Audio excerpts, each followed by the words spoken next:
IVF treatments పై 20,000 discount. Doctor consultation మరియు ultrasound scan ను ఉచితంగా అందిస్తున్నారు. 49 అంటే సంతానం, 49 అంటే సంతోషం. నమస్కారం అండి. నమస్తే అండి. మరి జగన్ గారు గతంలో పాదయాత్ర చేశారండి. ఆయన అప్పుడు ప్రజల్లో తిరిగారు.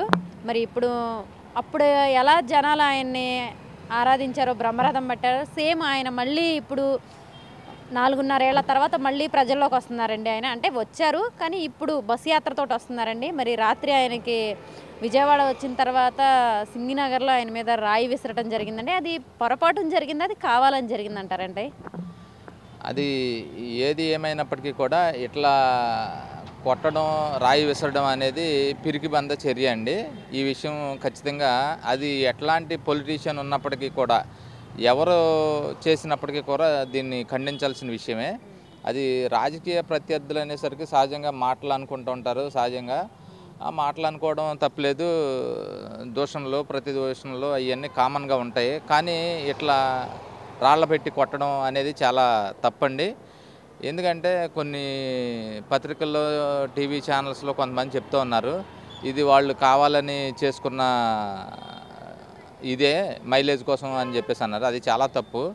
దగ్గర 2 బిల్డింగుల మధ్యలో నుంచి 20 మీటర్లు 30 మీటర్ల అవతల నుంచి రాయి విసరు కొట్టడం అంటే గురి చూసి కరెక్ట్గా ఇక్కడ కొట్టాలి అని ఎట్లా ఎవడన్నా స్పందించగలడా? అది చాలా తప్పు. ఇప్పుడు మనం ఎదురు బదురు 1 మీటరు 2 మీటర్ల మధ్యలో ఉంటే కనుక మనం కరెక్ట్గా ఎక్కడ కొట్టాలి అనేది కొట్టుకోవచ్చు. కానీ 30 మీటర్ల అవతల నుంచి దగ్గర ఇసరడం, అది ఎక్కడ తగులుద్దో తెలీదు. కన్ను మీద తగిలింది కాబట్టి ఓకే, దానికి కన్ను పైన తగిలింది, కన్నుకి తగలొచ్చు. లేదంటే ఈ పక్కన కణత ఉంటుంది. ఒకసారి నా చిన్నప్పుడు అంటూ ఉంటారు, కణతకి తగిలితే కనుక మనం లెంపకాయ కొట్టినప్పుడు పొరపాటున చెవు పైన తగిలితే స్పాట్ డెడ్ చచ్చిపోతూ ఉంటారని చెప్పేసి, ఎవరైనా వాళ్ళ మీద వాళ్ళు అటాక్ చేసుకోవడానికి ప్రాణాంతకరంగా చేయించుకుంటారా? ప్లస్ అది పక్క నుండి కొడతాం ఒక వ్యక్తి, ఎంతో దూరం నుంచి ఇసిరేరు. అది కణత మీద కనుక తగిలితే ఏంటి పరిస్థితి అండి? కన్ను అయితే పోతుంది, కణత మీద తగిలితే ప్రాణమే అపాయం. అది ఎవరు చేయించుకునే పరిస్థితి ఉండదు. ఇది చాలా తప్పు. అట్లా మాట్లాడే వాళ్ళు ఎవరైనప్పటికీ కూడా ఆ ప్లేస్లో లోకేష్ గారే చెప్తూ ఆయన ట్వీట్ చేశారు కదండి, గతంలో కోడికత్తి అని చెప్పేసి డ్రామా చేసావు, సీఎం అయ్యావు, మళ్ళీ ఇప్పుడు సీఎం అవ్వడానికి ఈ రాయి అనేది చేస్తున్నారు, ఈ రాయి విసిరారు అనేది చేస్తున్నారని చెప్పేసి అంటున్నారు కదండి లోకేష్ గారు కూడా. అదే చెప్తున్నా అండి, వాళ్ళకి ఈయనకి వచ్చినటువంటి ప్రజాదరణ చూడలేక 3 పార్టీలు కలిపి వస్తున్నాయి. అయినప్పటికీ కూడా ఈయనకి వచ్చే ప్రజాదరణని వాళ్ళు చూసి ఓర్వలేక ఈ రకంగా తయారవుతున్నారన్నమాట. ఈయనకి ప్రజాదరణ అంటే ఈయన ఒకటే చెప్తున్నాడండి, నేను గనక మీకు మంచి చేసుంటే ఖచ్చితంగా నాకు ఓటేయండి అని చెప్పేసి అంటున్నాడు. ఇంతకుముందు 14 సంవత్సరాల పాటు చంద్రబాబు నాయుడు సీఎంగా చేశాడు. ఆయన చెప్పుకోవడానికి నేను ఈ పలానా పని చేశాను కాబట్టి మీరు నాకు ఓటేయండి అని చెప్పుకునే పరిస్థితి లేదు. ఈయన ఓపెన్గా చెప్పాలంటే, చేసిన 5 సంవత్సరాల కాలంలో 2 సంవత్సరాలు పోతే కరోనా టైంలో 3 సంవత్సరాలే వచ్చింది. ఈ 3 సంవత్సరాల్లో ఈయన చేసింది వేళ్ల మీద చెప్పేయచ్చు, పలానా చేశానని చెప్పుకున్నాడు ధైర్యంగా. అలా వాళ్ళ 14 సంవత్సరాల పరిపాలనలో చెప్పుకుంటే కనుక వాళ్ళకి ఓట్లు వస్తాయి కదా. అప్పటికి ప్రపంచంలోనే నేను ఈ పని చేశాను కాబట్టి మీకు నచ్చితే ఓటేయండి అని చెప్పుకున్న సీఎం ఇప్పటిదాకా ఎవరిని చూడలేదు. ఖచ్చితంగా ఈయన మాత్రం నెంబర్ 1 అని చెప్పాలి ఈ సీఎంని. ఎందుకంటే నేను పని చేశాను కాబట్టి ఇంకా చేయగలనని నమ్మకం ఉంటే మీరు మళ్ళీ నాకు అవకాశం ఇవ్వండి, నేను చేసి పెడతానన్నాడు. ఖచ్చితంగా రాష్ట్ర ప్రజలు నేను ఒకటే కోరుతున్నానండి. ఎందుకంటే already last 5 years before Chandrababu నాయుడికి అవకాశం ఇచ్చారు. కంటిన్యూషన్లో మళ్ళీ నెక్స్ట్ ఆయన ఏం చేయలేదని చెప్పి మన జగన్మోహన్ రెడ్డి గారికి మళ్ళీ అవకాశం ఇచ్చారు. అయితే జగన్మోహన్ రెడ్డి గారికి 5 ఏళ్ళు అవకాశం ఇచ్చారు. ఎవరు కూడా వెంటనే ఇది బొమ్మ బరుస ఆట కాదండి, ఇట్లా తిరగేసేయడానికి. ఇది పెద్ద రాష్ట్రం, దీన్ని డెవలప్ చేయాలంటే వాళ్ళ పరిపాలనా విభాగంలో కొంత టైం పట్టుద్ది. ఖచ్చితంగా ఈయన ఈ 5 సంవత్సరాలు వాట్ ఈజ్ వాట్ అనేది చూసుకోగలిగాడు, ఎట్లా చేయొచ్చు ఏంటి అని. సంక్షేమం చేశాడు, అభివృద్ధి చేశాడు, అన్నీ చేశాడు. పేద వర్గాలకి అసలు ఏం అవసరం అనేది ఖచ్చితంగా నాడి కనిపెట్టి వాళ్ళకి అవసరమైంది ఇచ్చాడు. అయితే నెక్స్ట్ 5 ఇయర్స్ కూడా ఈయనకి అవకాశం ఇస్తే ఖచ్చితంగా ఇంకా డెవలప్ చేయాల్సిన విషయాలు ఏంటి, ఒకవేళ ఫ్యాక్టరీస్ ఏమైనా రావాలా, ఇండస్ట్రీస్ ఏమైనా డెవలప్ చేయాలా, లేకపోతే కన్స్ట్రక్షన్ ఫీల్డ్ డెవలప్ చేయాలా, లేకపోతే ఐటీ రంగం డెవలప్ చేయాలా, అవకాశం ఇస్తే మళ్ళీ రాష్ట్రం ఇప్పుడు దాకా ఉన్నది కాకుండా ఇంకా అభివృద్ధి చెందే ఛాన్స్ ఉంటుంది. కాబట్టి జనం అంతా కూడా ఈ 5 సంవత్సరాలు ఈయనకి ఇచ్చి మళ్ళీ నెక్స్ట్ 5 అవకాశం లేదు కదా అని బొమ్మ బొరుసు వేసినట్టు మళ్ళీ తిప్పేసి మళ్ళీ చంద్రబాబు నాయుడు కోసం అని మళ్ళీ ఆయన నచ్చలేదు మళ్ళీ ఇట్లా చేస్తే రాష్ట్రం డెవలప్ కాదు. దయచేసి చదువుకున్న వాళ్ళు ఆలోచించాలి. ఒక అవకాశం ఇచ్చాము, ఆయన కొంత దూరం ప్రయాణం చేశాడు. కొంత దూరం ప్రయాణం చేసిన తర్వాత దాంట్లో మెలకువలు ఏంటి, ఇంకా ఏం చేయొచ్చు అనే అవగాహన ఉంటుంది. కాబట్టి ఖచ్చితంగా సెకండ్ అవకాశం కూడా ఇవ్వండి. అప్పుడు ఇంకా స్టేట్ని డెవలప్ చేయలేదనుకో అప్పుడు నెక్స్ట్ ఛాన్స్ అనేది మనం తీసుకుంటే బాగుంటుందని నా ఆలోచన. మరి ఇప్పటి వరకు జగన్మోహన్ రెడ్డి ఒక రౌడీ, గోండా, రాయలసీమ రౌడీ అది ఇది అని చెప్పేసి చాలా సోషల్ మీడియాలో విన్నామండి మనం, బయట వార్తలు. మరి ఇప్పుడు ఆయన రాయలసీమలో అటువైపు ఎక్కడ ఇలాంటి సంఘటన జరిగింది లేదు. మరి ఇక్కడ ఏపీ ఇటువైపు అంటే మొత్తం ఏపీ ఇప్పుడు విజయవాడ రాగానే ఆయనకి ఇలాంటి సంఘటన జరిగిందండి. మరి దీన్ని ఎలా చూస్తారండి ప్రజలు? అసలు ఈ కొట్టడం అనేది చాలా తప్పండి. టీడీపీ మీడియా కానీ ఎల్లో మీడియా కానీ ఇది దుష్ప్రచారం చేస్తున్నారు. అసలు ఏంటంటే రౌడీలు గుండాలు ఇప్పుడు ఎక్కడ ఉన్నట్టు వీళ్ళు అదే అవగాహన లేని మాటలు మాట్లాడుతున్నారు అన్నమాట. ఏది గుడ్డ కలిసి ఎవడో ఒకటి మొహం మీద వేసేయడమే అది కాదండి. రౌడీలు గుండాలంటే రాయలసీమలో నిజంగా ఒకప్పుడు మా చిన్నప్పటి నుంచి చెప్తారు ఫ్యాక్షనిస్టులు రాయలసీమ అని. రాయలసీమ అంతా ఏదంటారు బస్సు యాత్ర చేసి వస్తే అక్కడ నుంచి ఏ సంఘటన జరగలేదు. అలాంటి జరగనప్పుడు మన విజయవాడ నడిబొడ్డుకు వచ్చిన తర్వాత ఇక్కడ మాత్రం ఎందుకు చేయాలి? అసలు మనకి ఇక్కడ రౌడీలు ఉన్నట్ట అక్కడ రౌడీలు ఉన్నట్ట అది ఒకసారి ఆలోచించుకోవాలి. ఎవరన్నా ప్రేరేపితమైన కొట్టాలి లేకపోతే ఇట్లా చెయ్యాలి అని చెప్పేసి అని అంటే తప్ప వెనకాల నుండి ఎవరో ఫోర్స్ చేస్తే తప్ప ఇది జరిగిన విషయమే. ఎవరో ఫోర్స్ చేశారు, ఆ ఫోర్స్ చేసిన దాని మీద వాళ్ళు వేరే వాళ్ళు ఎవరో కిరాయికి ఏదో చేసి ఉంటారు తప్ప ఇది కావాలని ఎవరికి ఊరికే యాదృచ్ఛికంగా జరిగింది అయితే కాదు. ఇది అయితే ఖచ్చితంగా ప్రతి ఒక్కరు ఖండించాల్సిందే. ఇది ఈ ప్లేస్లో చంద్రబాబు నాయుడు ఉండొచ్చు, పవన్ కళ్యాణ్ ఉండొచ్చు, ఇంకొకరు ఉండొచ్చు. కానీ తప్పుని తప్పని చెప్పడం అనేది ధైర్యం. మరి ఈసారి పవన్ కళ్యాణ్ గారు పిఠాపురం నుంచి పోటీ చేస్తున్నారండి. మరి ఆయన సొంత ఇల్లు కూడా ఆయన మొన్నే గృహప్రవేశం చేశారు. మరి ఈసారి పవన్ కళ్యాణ్ గారు పిఠాపురంలో గెలుస్తారంటారా? గతంలో ఆయన 2 సార్లు పోటీ చేసి ఓడిపోయారు. మరి ఈసారి పిఠాపురంలో గెలుస్తారంటారా వంగ గీత గారి మీద? పిఠాపురం ప్రజలు చాలా విజ్ఞత కలిగిన వాళ్ళండి. ఎందుకంటే అందరూ చదువుకున్న వాళ్ళే. ఒకటండి, మనకి అందుబాటులో ఉన్న నాయకుడిని ఎన్నుకోవడం అనేది మేలైన మంచి పని అన్నమాట. ఇప్పుడు చంద్రబాబు నాయుడు గారు కానీ సపోజు పవన్ కళ్యాణ్ గారి పిఠాపురం వెళ్ళి నుంచున్నారండి. పిఠాపురంలో ఈయన ఇల్లు తీసుకున్నారు అద్దెకి ఉండటానికి. కానీ అక్కడి నుంచి ఆయన రేపొద్దున గెలిచాడు అనుకుందాం. కానీ గెలిచిన తర్వాత ఆయన ఎక్కడుంటాడు? పిఠాపురంలో ఏమన్నా నివాసం ఉండగలరా? వంగాగీత అయితే వాళ్ళకి అందుబాటులో అక్కడే ఉంటుంది. కాబట్టి గబిక్కిని ఎవరికన్నా కష్టం వచ్చిందనుకోండి ఇమీడియట్గా వంగాగీత గారి దగ్గరికి బండి వేసుకునో బస్సు వేసుకునో ఏదన్నా బయలుదేరితే మ్యాక్సిమం ఒక అరగంటలోపు ఆవిడని చేరుకోగలుగుతారు. అంటే నేను అనేది ఏంటంటే అందుబాటులో ఉన్న నాయకుల్ని వదులుకోవడం అనేది తప్పు. ఈయన ఎక్కడో ఉన్నాడండి, అక్కడ నుంచి ఈయనకి చాలా బిజినెస్లు సినిమాలు సంథింగ్ అట్లా ఉన్నాయి.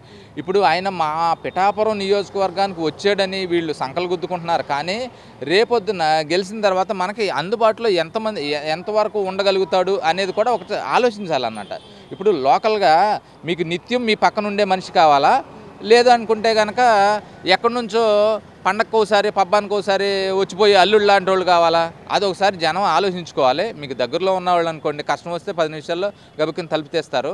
అదే దూరంగా ఉన్నారనుకోండి, మనం ఇక్కడ నుంచి హైదరాబాద్ వెళ్ళాం, పవన్ కళ్యాణ్ గారు హైదరాబాద్లో ఉంటారు. ఇప్పటికీ కూడా ఎన్ని రోజులు ఉన్నారు అక్కడ? అన్ని రోజులు అదే పరిస్థితి.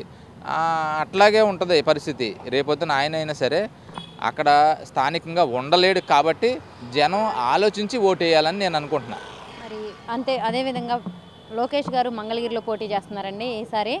మరి మంగళగిరిలో ఈసారైనా గెలుస్తారంటారా లోకేష్ గారు గెలవాలని ఆయన తపనే తప్పండి.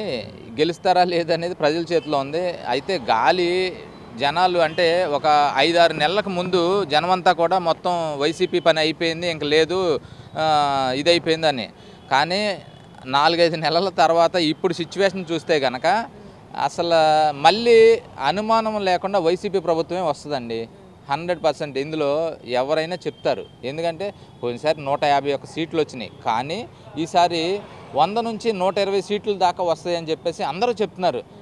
ఎట్లాంటి వ్యక్తిని అడిగినా నేను చాలామందిని ఊరికే అడుగుతూ ఉన్నా అన్నమాట, పనులు కానీ ఇలా ఏంటి బాబు పరిస్థితి అని అంటే వైసీపీ వాళ్ళు ఏం చేయలేదు అన్నట్టు అంటున్నారు. ఏ ప్రభుత్వం వస్తుంది అనుకుంటే ఈసారి మళ్ళీ వైసీపీ వస్తుంది అంటున్నారు. అంటే పైకి ఏదో మాట అంటున్నారు కానీ మనసులో మాత్రం ఉంది బడుగు బలహీన వర్గాలు, చిన్న సన్నకారు రైతులు అట్లాంటి వాళ్ళందరికీ ఈయన దేవుళ్ళ కనపడుతున్నాడండి.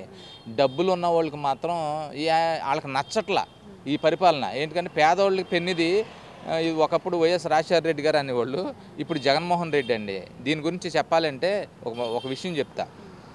మేమే ఉన్నాం, మా పిల్లలు చదువుకుంటున్నారు, వాళ్ళకి ట్యాబులు కావాలి అని అంటే కనుక మనం 30-40 వేల రూపాయలు పెట్టి ట్యాబులు ఇవ్వలేం. అలాంటిది ఇప్పుడు గవర్నమెంట్ స్కూల్లో ఎల్ఈడి స్క్రీన్లు, అలాంటిది ఒక్కొక్క పిల్లవాడికి 30,000 రూపాయలు శాంసంగ్ ట్యాబ్స్. అంటే ఒక పిల్లల ఎడ్యుకేషన్ కోసం ఎంతైతే మీరు ఒకసారి ఆలోచించవచ్చు అన్నమాట.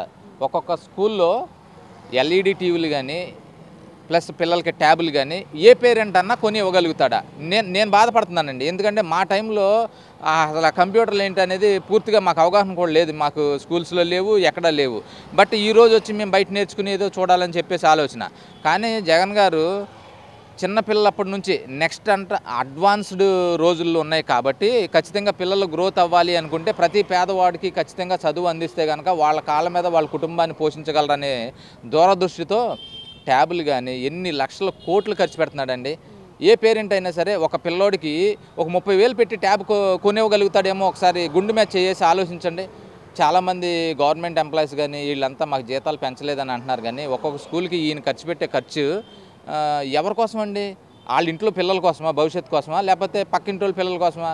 రాష్ట్రంలో ప్రతి పేదవాడు ఉండకూడదని ఇప్పటి నుంచి విద్య అలవాటు చేస్తూ ఉన్నారు. పిల్లలు ఏమన్నా ఓట్లు వేస్తారండి? ఆలోచించండి. అసలు పిల్లలు ఓట్లు వేసే ఛాన్స్ ఉందా? ఆయన పిల్లల భవిష్యత్తు బాగుంటే రాష్ట్రం భవిష్యత్తు బాగుంటుందని దూరదృష్టితో ఆలోచించి డిజిటల్ ఎడ్యుకేషన్ రేపొద్దున గవర్నమెంట్ స్కూల్లో చదివిన వాళ్ళకి ఏమీ రాదు అనే అట్లాంటి అపవాది ఉండకూడదని పిల్లల భవిష్యత్తు కోసమని ఇట్లాంటి మంచి పనులు చేస్తున్నాడు. ప్రతి పేరెంట్కి నేను చెప్పేది ఒకటే, మీ పిల్లలకి మీరు 30-40 వేల రూపాయలు పెట్టి ట్యాబ్ కొనివ్వగలుగుతారా? ఒకసారి ఆలోచించండి. మీరు ఓట్లు వేసేటప్పుడైనా సరే మన పిల్లల భవిష్యత్తు బాగుండాలంటే ఖచ్చితంగా మీరు ఆలోచించి ఓటేయండి. జగన్మోహన్ రెడ్డి గారికి వేసారనుకోండి మీ పిల్లల భవిష్యత్తు బాగుంటుంది. నాడు నేడు స్కూల్స్, ఒకప్పుడు స్కూల్స్ ఎట్లా ఉండేయండి, ఈరోజు స్కూల్స్ ఎట్లా ఉంటున్నాయండి? ఒకసారి స్కూల్కి వెళ్ళి ఆలోచించండి. అసలు బాత్రూమ్లు ఉండేయా ఆడపిల్లలకి? ఈరోజు బాత్రూమ్స్ ఉన్నాయి. ఆయన అమ్మఒడి అని చెప్పేసి 15,000 రూపాయలు వేస్తున్నాడు. ఆ 15,000 రూపాయలు వీళ్ళు ఏమంటున్నారు? 3,000 రూపాయలు 2,000 రూపాయలు కట్ చేసి 13,000 ఇస్తున్నారని చెప్పేసి అంటున్నారు. ఎవరండి ఆ 3,000 రూపాయలు? ఏమైనా జగన్మోహన్ రెడ్డి గారి ఇంటికి ఏమైనా వెళ్తున్నాయా? ఆ స్కూల్లో మీకు ఏదన్నా కావాలి అనుకుంటే ఫ్యాన్ తిరగపోతే ఫ్యాన్ బాగు చేయించుకోవడానికి, లేకపోతే ఇంకోటి ఏదన్నా వస్తువు పోతే అట్లాంటి వస్తువులు బాగు చేసుకోవడానికి అని చెప్పి ఆ ఫండ్ని తీసి ఆ స్కూల్ డెవలప్మెంట్కే ఉపయోగిస్తున్నారు పిల్లల కోసం. అమ్మఒడి 15,000 ఇస్తే 13,000 ఇస్తానన్నాడు. ఆ రోజు మాట ఇచ్చారు 15 అని, ఇప్పుడు 13 ఇస్తున్నారంటే మిగిలిన 2,000 వాళ్ళకే. ఫ్యాన్లు తిరగకపోయినా, లైట్లు పని చేయకపోయినా, కొత్తగా ఏమీ తెచ్చివ్వకుండా వాటిల్లోనే ఫండ్లా ఉంచి కావాల్సిన ప్రతిదీ కూడా ఉపయోగిస్తున్నారు. ఆలోచించి వేయండి ఓట్లు.